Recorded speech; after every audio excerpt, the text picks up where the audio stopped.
নীতি হলো সর্বপ্রথম যেটা, যে শহীদ রাষ্ট্রপতি জিয়াউর রহমানকে সামনে রাখতে হবে। জি, কারণ শহীদ রাষ্ট্রপতি জিয়াউর রহমান এই দেশে প্রমাণ করে গেছেন যে দেখেন আওয়ামী লীগ ব্যর্থ হলো কেন, ৭২ থেকে ৭৫ কেন ব্যর্থ হলো, তাই না? যখন শেখ মুজিবুর রহমান মানে ওই ইসে দাঁড়ায় বলল ৩ বছর কিছু দিতে পারবো না, সবাই হাত তুলে রাজি হইলো। কিন্তু যখন দেখা গেল যে আওয়ামী লীগের নেতা কর্মীরা দুর্নীতি করতেছে, ওই মুসলিম লীগের সাইনবোর্ড পাল্টায় আওয়ামী লীগের সাইনবোর্ড লাগাচ্ছে, মুসলিম লীগের ব্যবসা সে দখল করতেছে, অর্থাৎ যখন সে দুর্নীতি করতেছে মানুষ খাইতে পারতেছে না, আর আওয়ামী লীগের গুন্ডা পান্ডারা যখন দেখা যাচ্ছে সেরাটন আর পূর্বানীতে বৈশা বিয়ার টেবে টানতেছে, তখন কিন্তু মানুষ আর সেটা সহ্য করে নাই। সহ্য করে তখন কিন্তু সেই আওয়ামী লীগের পরিণতিটা কোথায় চলে গেছে।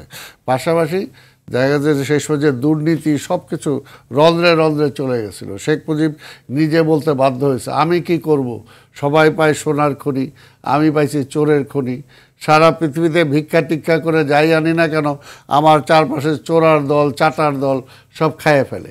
কিন্তু আর পাশাপাশি জিয়াউর রহমান কী করছে, জিয়াউর রহমান সম্পূর্ণ আসার পরে দুর্নীতিকে জিরো টলারেন্স, মানে জিরোই, কোথাও দুর্নীতির সে কোনো জায়গায় দেয় নাই।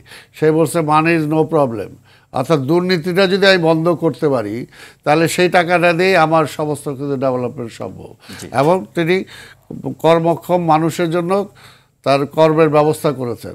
বেকার আগে জিয়াউর রহমান ক্ষমতায় আসার আগে আজকে বেকার সমস্যাটা প্রধান ছিল, তাই না? মনে হয় একটা ফ্যামিলিতে 10 জন থাকলে কোথায় খাওয়া আসবে, কি হবে, কিন্তু উনি এই বেকার লোকজনকে বিদেশে পাঠিয়ে যে আজকে যে ফরেন রেমিটেন্স যেটা আসতেছে এটা কিন্তু তার সেই কর্মের ফল।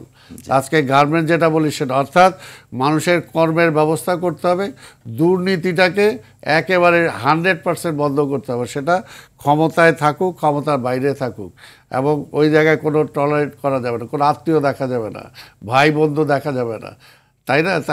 তাহলেই সেটা সম্ভব। এবং সেখানে কোনোভাবেই যে আজকে প্রশাসনে যারা আছে, সবচেয়ে বড় কথা হলো যে প্রশাসনকে আগে আপনি দুর্নীতিমুক্ত করতে হবে। যেমনি আপনি রাজনীতি, আরে ভাই রাজনীতিবিদরা আপনি নিয়ে যান না, আপনি তো হ্যান্ডকাপ লাগায়ও নিতেছেন, তাই না? কিন্তু আপনাকে তো কেউ লাগাইতে পারতেছে না, আপনি তো সব কিছুর বাইরে থাকতেছেন। এবং যে সমস্ত কিছু কিছু সেক্টর আছে যেটা প্রথমে বলছি যে তারা যাতে দুর্নীতির কাছেই না যাইতে পারে। যেমন আমরা শুধু যে চায়নাতে না কোথায় ধর একটা প্রভিন্স আছে যেখানে সরকারি চাকরিতে যাওয়ার আগে তাদেরকে কিছুদিন জেলে থাকতে হয়, যাতে ওইখানে নিয়ে একটা ট্রেনিং দিয়ে নিয়ে আসে। এর জন্য বললাম যে আজকের সবাই খালি চাই, ওই চাওয়াটা কমাইতে হবে। একটা কলেজের ছাত্র, সে কলেজের ছাত্রত্বই যায় নাই, সে এখন বলে আমি এলাকায় যাইতেছে, এমপি হইতে চায়, তাই না? এমপি হইতে চায়, মন্ত্রী হইতে চায়, টাকা কামানোর মেশিন সে দেখতে চায়, ওইগুলো থেকে কমায় আনতে হবে।